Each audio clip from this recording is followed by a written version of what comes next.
یزید پلید کے دور میں ایک سے بڑھ کر ایک ظلم و ستم اور ناانصافیوں کے ریکارڈ قائم کیے گئے، مگر 3 ایسے افسوسناک سانے ہوئے جن کو بھلانا اور تاریخ میں گم کر دینا یہ پاسبل نہیں ہے۔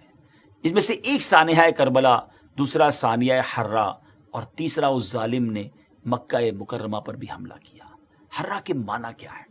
حرہ کہتے ہیں پتھریلی زمین کو، اور چونکہ مدینہ منورہ کے باہر ایک حصہ پتھریلا اور آتش فشاں کے پتھروں سے ڈھکا ہوا ہے، یہ واقعہ وہیں پیش آیا تھا، دشمن فوجوں نے وہیں اپنا پڑاؤ ڈالا تھا، اس وجہ سے اس کو حرہ کا علاقہ کہا جاتا ہے۔ کربلا کے خونی واقعے کے بعد چونکہ لوگ یزید کی خباثت اور بے دینی سے مزید آگاہ ہو گئے تھے، لہٰذا انہوں نے اس کے خلاف اٹھنے کا فیصلہ کیا۔ حضرت عبداللہ ابن زبیر رضی اللہ تعالیٰ عنہ نے یزید کے خلاف علم بلند کیا اور مکہ مکرمہ میں انہوں نے اعلان کیا کہ خلافت قائم فرمائیں۔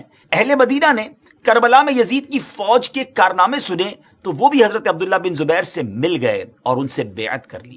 اس بات کی خبر مروان نے یزید کو بھجوائی اور یزید نے یہ خبر سن کر مسلم بن عقبہ کو 12,000 کا لشکر دے کر روانہ کیا اور اس سے کہا کہ پہلے انہیں 3 دن کی مہلت دینا اور اگر پھر بھی یہ بیعت نہ کرے تو پھر جنگ کرنا، اور جب غاصب ہو جاؤ، جب غالب ہو جاؤ تو پھر چند دن کے لیے لشکر کے لیے مباح کر دینا۔ یہ کتنی ظلم والی بات تھی۔ مباح کر دینے کا مقصد یہ ہوتا ہے کہ پھر لشکر کے حوالے کر دینا اہل مدینہ کا، وہ جو چاہیں کریں، جس کا مال لوٹیں، جس کی بے عزتی کرنا ہو، استغفر اللہ۔ اور پھر ان ظالموں نے جو کچھ کیا تو مسلم بن عقبہ نے لشکر مدینہ منورہ لے کر پہنچا، جنگ کا اعلان کر دیا۔ اس خونخوار کمانڈر یعنی مسلم بن عقبہ نے مدینے کا محاصرہ کر کے مدینے کے لوگوں سے جنگ شروع کر دی۔ چند دن تک تو وہ مدینہ پاک میں داخل بھی نہ ہو سکا۔ اب اس ظالم نے دھوکہ اور فریب شروع کیا اور کسی اور طریقے سے مدینے میں داخل ہوئے اور مدینہ پاک میں لوگوں کا خون بہانا شروع کر دیا۔ ایک سپاہی ایک عورت کے گھر میں داخل ہوا، اس عورت کا ایک چھوٹا سا دودھ پیتا بچہ تھا، شیر خوار بچہ تھا۔ سپاہی نے اس سے مال و دولت کے بارے میں پوچھا۔ عورت نے کہا کہ مال تو جتنا تھا تمہارے سپاہی لوٹ کر لے گئے۔ اب اس ظالم نے کیا کیا، جب مال نہ ملا تو اس چھوٹے سے بچے کو اٹھا کر دیوار پر مارا، اور دیوار پر اس طرح مارا کہ اس چھوٹے سے بچے کا دماغ جو ہے، مغز جو ہے وہ باہر آ گیا۔